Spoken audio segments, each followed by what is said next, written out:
வளர்ச்சியும் வாய்ப்புகளும் தொடர தமிழும் தமிழகமும் தலை நிமிர மோடியின் கேரண்டி இருக்கு. பயம் எதற்கு? இனிமே கண்ணை மூடிட்டு கடலை எண்ணெய் வாங்கலாம். ஏன்னா மந்த்ரா கடலை எண்ணெய் இதயத்தின் தயாரிப்பு. வணக்கம். செய்தி சுருக்கம். அண்ணாமலை உள்பட 300 பேர் மீது வழக்கு. கோவை சூலூர் பகுதியில் இரவில் பிரச்சாரம் முடித்துவிட்டு கோவை பாஜக வேட்பாளர் அண்ணாமலை திரும்பிக் கொண்டிருந்தார். இரவு 10 மணிக்கு மேல் அவர் பிரச்சாரம் செய்ததாக போலீசார் அவரது காரை வழிமறித்தனர். விதிமுறைப்படி நேரத்துக்கு பிரச்சாரம் முடித்து திரும்பிக் கொண்டிருக்கிறேன் என அண்ணாமலை போலீசிடம் வாக்குவாதம் செய்தார். பின்னர் கோவை மாவட்ட எல்லையில் தொண்டர்களுடன் அமர்ந்து சாலை மறியலில் ஈடுபட்டார். போலீசார் அண்ணாமலையை அனுப்பி வைத்து அங்கு திரண்டவர்களை கலைந்து போகச் செய்தனர். இந்த சம்பவம் தொடர்பாக தேர்தல் பறக்கும் படையினர் சூலூர் போலீசில் புகார் அளித்தனர். அதன் பேரில் போலீசார் அண்ணாமலை உள்ளிட்ட 300 பேர் மீது 2 பிரிவுகளின் கீழ் வழக்கு பதிவு செய்துள்ளனர்.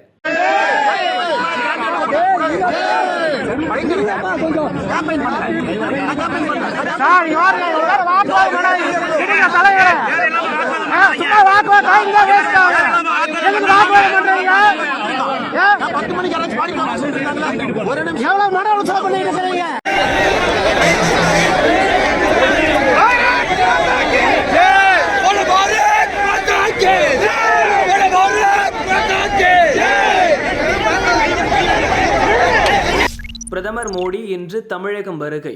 நெல்லையில் பலத்த பாதுகாப்பு. தேசிய ஜனநாயக கூட்டணி சார்பில் போட்டியிடும் வேட்பாளர்களை ஆதரித்து பிரச்சாரம் செய்வதற்காக பிரதமர் மோடி இன்று தமிழகம் வருகிறார். திருநெல்வேலி மாவட்டம் அம்பாசமுத்திரத்தில் நடக்கும் பொதுக்கூட்டத்தில் திருநெல்வேலி வேட்பாளர் நயினார் நாகேந்திரன் உள்ளிட்ட பாஜக மற்றும் கூட்டணி கட்சி வேட்பாளர்களுக்காக பிரச்சாரம் செய்கிறார். ஏற்கனவே கடந்த 9ஆம் தேதி தமிழகம் வந்த மோடி சென்னையில் ரோட் ஷோ மூலம் பாஜக வேட்பாளர்களுக்கு ஆதரவு திரட்டினார். 10ஆம் தேதி காலை வேலூரிலும் மதியம் கோவை மேட்டுப்பாளையத்திலும் நடந்த பொதுக்கூட்டங்களில் பாஜக வேட்பாளர்களை ஆதரித்து பிரச்சாரம் செய்தார். இந்நிலையில்தான் தென் மாவட்டங்களில் போட்டியிடும் வேட்பாளர்களை ஆதரித்து பிரதமர் மோடி பிரச்சாரம் செய்கிறார். மோடி வருகையை முன்னிட்டு திருநெல்வேலி மாவட்டத்தில் பலத்த பாதுகாப்பு ஏற்பாடுகள் செய்யப்பட்டுள்ளன. போட்டி கொடுத்த திமுக சிக்கிய வேட்பாளர் பணம். வெள்ளக்கோவிலில் பாரதிய ஜனதா நிர்வாகி வீட்டில் இருந்து ஈரோடு அதிமுக வேட்பாளர் ஆற்றல் அசோக்குமார் கொடுத்து வைத்திருந்த 31.74 லட்சம் ரூபாய் பறிமுதல் செய்யப்பட்டதன் பின்னணியில் திமுகவினர் இருந்துள்ளது தெரிய வந்துள்ளது.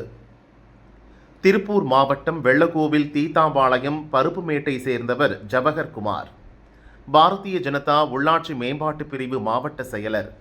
இவரது வீட்டில் பதுக்கி வைத்திருந்த 31,74,200 ரூபாயை அதிகாரிகள் பறிமுதல் செய்தனர். 10 லட்சத்துக்கு மேல் பணம் பறிமுதல் செய்யப்பட்டதால் வருமான வரித்துறையினருக்கு தகவல் தெரிவிக்கப்பட்டு விசாரணை நடக்கிறது. கைப்பற்றப்பட்ட பணம் ஈரோடு அதிமுக வேட்பாளர் ஆற்றல் அசோக்குமாருடையது என்பதும், ஒரு வாரம் முன் பாரதிய ஜனதா நிர்வாகியிடம் பணத்தை அவர் ஒப்படைத்ததும் விசாரணையில் தெரிந்தது. ஆற்றல் அசோக்குமார் பாரதிய ஜனதா எம்எல்ஏ சரஸ்வதியின் மருமகன். தேர்தலுக்கு முன் பாரதிய ஜனதாவில் இருந்த அசோக்குமார் தேர்தல் நெருங்கும் நிலையில் அதிமுகவில் ஐக்கியமானார். பறக்கும் படையினருக்கு முன்னதாக 2 இன்ஸ்பெக்டர்கள் பாரதிய ஜனதா நிர்வாகி ஜவஹர் குமார் வீட்டில் சோதனை நடத்தியது குறித்து தற்போது தெரிய வந்துள்ளது. இது குறித்து கட்சி வட்டாரங்கள் கூறியதாவது: திமுகவை சேர்ந்த சிலர் திருப்பூர் எஸ்பி அலுவலகத்துக்கு பணப்புழக்கம் குறித்து தகவல் கொடுத்துள்ளனர். எஸ்பி அபிஷேக் குப்தா உத்தரவின் பேரில் காங்கேயம் மற்றும் தாராபுரத்தை சேர்ந்த 2 இன்ஸ்பெக்டர்கள் தலைமையிலான போலீசார் பாரதிய ஜனதா நிர்வாகி வீட்டில் மதியம் சோதனை மேற்கொண்டனர். கட்டில், பீரோ மற்றும் ரகசிய இடங்களில் பதுக்கி வைக்கப்பட்ட 500 ரூபாய் கட்டுகளான 31 லட்சம் ரூபாயை பறிமுதல் செய்தனர். இந்த பணத்தை நேரடியாக ஒப்படைப்பதில் சிக்கல் இருந்ததால் அந்த தொகுதியை சேர்ந்த பறக்கும் படையினருக்கு தகவல் அளித்தனர். அங்கு வந்த பறக்கும் படையினர் பணத்தை பறிமுதல் செய்து ஒப்படைத்தனர். பாரதிய ஜனதாவில் இருந்தபோது ஆற்றல் அசோக்குமாரிடம் ஜவஹர் நம்பிக்கைக்கு உரியவராக இருந்தார். அறக்கட்டளை பொறுப்பு போன்றவற்றை கவனித்து வந்தார். அதிமுகவில் சேர்ந்த பின்னும் தனக்கு நம்பிக்கைக்கு உரிய மாற்றுக் கட்சி நபர்களிடம் ஆற்றல் அசோக்குமார் தொடர்பில் இருந்து வருகிறார். ஈரோடு தொகுதியை பொறுத்தவரை ஆற்றல் அசோக்குமாரின் கை ஓங்கி இருப்பதால் அவர் ஆளுங்கட்சி தரப்பில் தொடர்ந்து கண்காணிக்கப்பட்டு வருகிறார். இதன் காரணமாக தற்போது சோதனையில் பணம் சிக்கியுள்ளது என்றும் அவர்கள் கூறினர். கண்டுகொள்ளாத திமுக நிர்வாகி பாடம் புகட்ட காங்கிரசார் ரெடி. மத்திய சென்னை திமுக வேட்பாளருக்கு ஆதரவா காங்கிரஸ் கட்சி நிர்வாகிகள் தேர்தல் பணியில் ஈடுபடாம வீட்டிலேயே முடங்கி கிடக்கிறாங்களாம். போதாக்குறைக்கு அங்க நிக்கிற தேமுதிக வேட்பாளர் பலவீனமானவரா இருக்கிறதால நமக்கு வெற்றி உறுதின்னு திமுக வேட்பாளரும் அசால்ட்டாவே தொகுதியில் வலம் வர்றாராம். அண்ணா நகர் தொகுதி திமுக எம்எல்ஏவும் பகுதி செயலரும் தான் காங்கிரஸ் நிர்வாகிகளை முடுக்கிவிட்டு தேர்தல் பணியில் ஈடுபடுத்துகிறாங்க. 1000 விளக்கு உள்ளிட்ட மற்ற சட்டசபை தொகுதிகளில் இருக்கிற காங்கிரஸ், விடுதலை சிறுத்தைகள், மதிமுக ஆகிய கூட்டணி கட்சி நிர்வாகிகளை மேற்கு மாவட்ட திமுக நிர்வாகி கண்டுக்கிறதே இல்லையா. இதனால அவங்க எல்லாம் கடும் கோபத்தில் இருக்காங்களாம். அதுலேயும் காங்கிரஸ் பிரமுகர்கள் மாவட்ட நிர்வாகிக்கு பாடம் புகட்டுற வகையில் உள்குத்து வேலையை காட்டவும் முடிவு பண்ணிட்டு தான் பேசிக்கிறாங்க. தபால் ஓட்டு நடைமுறையில் தேர்தல் கமிஷன் ட்விஸ்ட். தமிழகத்தில் இதுவரை நடந்த தேர்தல்களில் தேர்தல் பணியில் ஈடுபடும் அரசு ஊழியர்கள், ஆசிரியர்கள், இதர பணியாளர்களுக்கு தபால் ஓட்டு வழங்கப்படும். அவர்களுக்கு பயிற்சி அளிக்கப்படும் மையங்களில் ஓட்டுப்பெட்டி வைக்கப்படும். பயிற்சி நிறைவு நாளில் தபால் ஓட்டளிக்க விரும்புவோர் தங்கள் ஓட்டை பதிவு செய்யலாம். மாவட்ட தேர்தல் அலுவலர் அறைமுன் வைக்கப்படும் ஓட்டுப்பெட்டியில் ஓட்டு எண்ணிக்கை அன்று காலை 7 மணி வரை தபால் ஓட்டு அளிக்கலாம். இது தவிர தபாலிலும் தேர்தல் நடத்தும் அலுவலருக்கு தங்கள் ஓட்டை அனுப்பலாம். இதில் பல்வேறு முறைகேடுகள் நடப்பதாக குற்றச்சாட்டுகள் எழுந்தன. சில அரசியல் கட்சியினர் தபால் ஓட்டளிப்போரை சந்தித்து தங்கள் கட்சிக்கு ஓட்டளிக்க செய்து அதை மொத்தமாக ஓட்டுப்பெட்டியில் சேர்ப்பதை வழக்கமாக கொண்டிருந்தனர். இதன் மூலம் எத்தனை தபால் ஓட்டுகள் தங்களுக்கு சாதகமாக வந்துள்ளது என்பதை அவர்கள் அறிந்து கொள்ள முடிந்தது. இதற்கு முற்றுப்புள்ளி வைக்கும் விதமாக இம்முறை தபால் ஓட்டுகளை தபாலில் அனுப்பக்கூடாது என தேர்தல் கமிஷன் உத்தரவிட்டுள்ளது. தமிழகத்தில் தபால் ஓட்டளிப்போர் அவர்கள் பயிற்சி பெறும் மையங்களில் 16ஆம் தேதி ஓட்டளிக்க அறிவுறுத்தப்பட்டுள்ளது. அந்த ஓட்டுகளில் பிற மாவட்டங்களுக்கு அனுப்ப வேண்டிய ஓட்டுகளை ஒரு அலுவலர் உரிய போலீஸ் பாதுகாப்புடன் 17ஆம் தேதி திருச்சி எடுத்து செல்வார். இதுபோன்று ஒவ்வொரு அலுவலரும் தங்கள் மாவட்டத்தில் இருந்து ஓட்டுகளை எடுத்துக்கொண்டு திருச்சி செல்வர். அங்கு பிற மாவட்டங்களுக்குரிய ஓட்டுகளை வழங்கிவிட்டு தங்கள் மாவட்டத்திற்குரிய ஓட்டுகளை பெற்று வருவர். தபால் ஓட்டளிப்போர் தங்கள் ஓட்டுகளை பயிற்சி மையங்களில் பதிவு செய்வதாலும் தபால் ஓட்டை வெளியில் எடுத்துச் செல்ல முடியாததாலும் அரசியல் கட்சியினர் யாரையும் நிர்பந்தம் செய்ய முடியாத நிலை ஏற்பட்டுள்ளது. இராணுவம் உள்ளிட்ட பாதுகாப்பு பணியில் இருப்போர் மட்டும் தபால் ஓட்டை அனுப்ப அனுமதி அளிக்கப்பட்டுள்ளது. அவர்கள் ஓட்டு எண்ணிக்கை நாளன்று காலை 7 மணிக்குள் தங்கள் ஓட்டுகளை அனுப்ப வேண்டும். விதிகளை மீறும் வேட்பாளர் நாமக்கல்லில் நடப்பது என்ன? கொங்குநாடு மக்கள் தேசிய கட்சி வேட்பாளர் மாதேஸ்வரனை தகுதி நீக்கம் செய்ய வேண்டும் என விவசாய முன்னேற்றக் கழக நிறுவன தலைவர் செல்ல ராசாமணி தலைமையில் சுயேட்சை வேட்பாளர் சதீஷ் உள்ளிட்டோர் நாமக்கல் டிஆர்ஓ சுமனிடம் மனு அளித்தனர். அந்த மனுவில் கூறியிருப்பதாவது: நாமக்கல் லோக்சபா தொகுதியில் திமுக சார்பில் மாதேஸ்வரன் வேட்பாளராக அறிவிக்கப்பட்டு உதயசூரியன் சின்னத்தில் போட்டியிடுகிறார். அவர் கோமாதேக நாமக்கல் மாவட்ட செயலராக பணியாற்றி வருகிறார். அவர் தேர்தல் பிரச்சாரத்தில் கோமாதேக மாவட்ட செயலர் என்றும் திமுக கூட்டணி வேட்பாளராக உதயசூரியன் சின்னத்தில் போட்டியிடுவதாகவும் கூறுகிறார். தேர்தல் ஆணைய சட்டப்படி ஒரு கட்சியில் உறுப்பினராக இருப்பவர் வேறு கட்சியில் உறுப்பினராக இருக்கக்கூடாது. வேட்பாளர் மாதேஸ்வரன் திமுக உறுப்பினராக இருந்து அக்கட்சி தலைவர் ஸ்டாலினால் வேட்பாளராக அறிவிக்கப்பட்டு உதயசூரியன் சின்னமும் ஒதுக்கப்பட்டுள்ளது.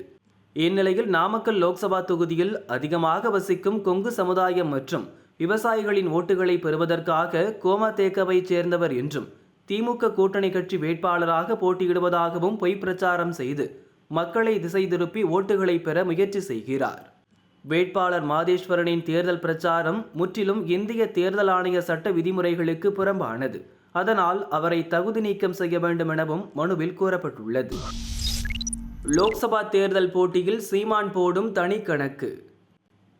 கடந்த சட்டசபை தேர்தலில் அதிமுக கூட்டணியில் இடம்பெறாத புதிய தமிழகம் தற்போது ஒரு தொகுதியை பெற்று கூட்டணி சார்பில் போட்டியிடுகிறது. அதேபோல கடந்த முறை இடம்பெறாத தேமுதிகவும் இப்போது அதிமுக கூட்டணியில் 5 தொகுதிகளில் போட்டியிடுகிறது. 2019 லோக்சபா தேர்தலில் பாஜகவை விட கூடுதல் தொகுதிகளில் போட்டியிட்ட பாமக இந்த தேர்தலில் பாஜகவை விட குறைந்த தொகுதிகளில் அதன் கூட்டணியில் போட்டியிடுகிறது. இப்படி ஒரு கூட்டணி உருவாகி இருப்பது பொருந்தா கூட்டணியாகத்தான் தேர்தல் முடிவில் அமையும் என்றும் தன் கட்சி யாருடனும் கூட்டணி இல்லாமல் கலப்படமற்ற தாய்ப்பால் போல தனித்து போட்டியிடுவதாகவும் சீமான் பேசி வந்தார். பொது தொகுதிகளான திண்டுக்கல்லில் தேவேந்திர குல வேளாளரையும் ஆரணி தொகுதியில் ஆதி திராவிடர் சமூகத்தைச் சேர்ந்தவரையும் வேட்பாளராக சீமான் நிறுத்தியிருக்கிறார். வேட்பாளர் தேர்வில் சிறிய எண்ணிக்கை ஜாதியினருக்கும் இடமளித்திருப்பதால் அனைத்து சமுதாயத்தினரின் ஓட்டுகளும் கிடைக்கும் என்று சீமான் கணக்கு போடுகிறார். திமுக, அதிமுக, பாஜக கட்சிகள் பணம் கொடுத்து தொண்டர்களை அழைத்து வருவதாக கூறும் சீமான், பணம் தராமல் தானா சேர்ந்த கூட்டத்தில் தாம் பிரச்சாரம் செய்வதாக சொல்கிறார். அத்துடன் 2ஆம் இடம் அல்லது 3வது இடத்தை தன் கட்சி பிடிக்கும் என்கிறார். அதற்காக வேட்பாளர்களிடம் ஜாதி ரீதியான ஓட்டுகளை பெறுவதற்குரிய வியூகங்களை வகுத்து கொடுத்துள்ளார். மயிலாடுதுறை, தஞ்சாவூர், நாகப்பட்டினம், கிருஷ்ணகிரி, விழுப்புரம் உள்ளிட்ட 9 தொகுதிகளில் 2ஆம் இடத்தை கைப்பற்றும் திட்டத்தில் உள்ள சீமான் 20% ஓட்டுகளை பெற்றாக வேண்டும் என்று அங்குள்ள கட்சியினருக்கு கட்டளை பிறப்பித்துள்ளார். அதேபோல மற்ற தொகுதிகளில் திமுக, அதிமுக, பாஜக கட்சிகள் மத்தியில் மும்முனை போட்டி உருவாகியுள்ள பட்சத்தில் அங்கு 3வது இடத்தை பிடிக்க 15% ஓட்டுகளையாவது பெற்றாக வேண்டும் என சீமான் கருதுகிறார். தேர்தல் முடிவில் 40 தொகுதிகளில் 12 முதல் 15% வரை ஓட்டுகளை எடுத்தால்தான் 2026 சட்டசபை தேர்தலில் நாம் தமிழர் கட்சிக்கு மவுசு அதிகரிக்கும் என சீமான் மட்டுமல்ல அவரது கட்சியினரும் கருதுகின்றனர். ஜாஃபர் சாதிக் உள்பட 5 பேர் மீது குற்றப்பத்திரிகை தாக்கல். திமுக முன்னாள் நிர்வாகியும் சர்வதேச போதைப்பொருள் கடத்தல் கும்பல் தலைவனுமான ஜாஃபர் சாதிக் டெல்லியில் மத்திய போதைப்பொருள் தடுப்பு பிரிவு அதிகாரிகளால் கைது செய்யப்பட்டு திகார் சிறையில் அடைக்கப்பட்டுள்ளார். இந்த வழக்கில் ஜாஃபர் சாதிக் கூட்டாளிகளான சென்னையைச் சேர்ந்த முகேஷ், முஜிபூர், அசோக் குமார், சதானந்தம் ஆகியோர் கைது செய்யப்பட்டனர். இவர்கள் சென்னை பெருங்குடியில் நடத்தி வந்த போதைப்பொருள் தயாரிப்பு தொழிற்சாலைக்கும் சீல் வைக்கப்பட்டது. இந்நிலையில் ஜாஃபர் சாதிக் உள்ளிட்ட 5 பேர் மீதும் மத்திய போதைப்பொருள் தடுப்பு பிரிவு அதிகாரிகள் டெல்லியில் உள்ள சிறப்பு கோர்ட்டில் குற்றப்பத்திரிகை தாக்கல் செய்துள்ளனர். தலைவர்களை குறிவைத்து தொடரும் கல்வீச்சு சம்பவங்கள். ஆந்திர முதல்வர் ஜெகன்மோகன் நேற்று விஜயவாடாவில் பஸ் யாத்திரை நடத்தினார். அப்போது மர்ம நபர் கல்வீசியதில் நெற்றியில் காயம் ஏற்பட்டது. உடனிருந்த விஜயவாடா தொகுதி வேட்பாளர் ஸ்ரீனிவாஸ் கண்ணிலும் காயம் ஏற்பட்டது. இந்த சம்பவம் நடந்து 24 மணி நேரம் கூட ஆகாத நிலையில் குண்டூர் மாவட்டம் தெனாலியில் ஜனசேனா கட்சித் தலைவர் பவன் கல்யாணின் வாராகி வெற்றி யாத்திரை நடைபெற்றது. வேனில் ரோட் ஷோ நடத்திவிட்டு பொதுக்கூட்ட மேடைக்கு சென்ற பவன் கல்யாண் மீது மர்ம நபர் கல் வீசினார். நல்ல வேளையாக பவன் கல்யாண் மீது கல் படவில்லை. மேடைக்கு வெளியே கல் விழுந்தது. மர்ம நபரை ஜனசேனா கட்சி நிர்வாகிகள் பிடித்து நயப்புடைத்து போலீசில் ஒப்படைத்தனர். இதேபோல விசாகப்பட்டினம் மாவட்டம் காஜுவாகாவில் சந்திரபாபு நாயுடு பிரச்சார வாகனத்தில் நின்று பேசிக் கொண்டிருந்தார். அப்போது வாகனத்தின் பின்பகுதியில் இருந்து மர்ம நபர்கள் கற்களை வீசி தப்பினர். யாருக்கும் காயம் ஏற்படவில்லை. 2 கல்வீச்சு சம்பவங்களிலும் ஈடுபட்ட நபர்களுக்கு தொடர்பு இருக்கிறதா என போலீசார் விசாரிக்கின்றனர்.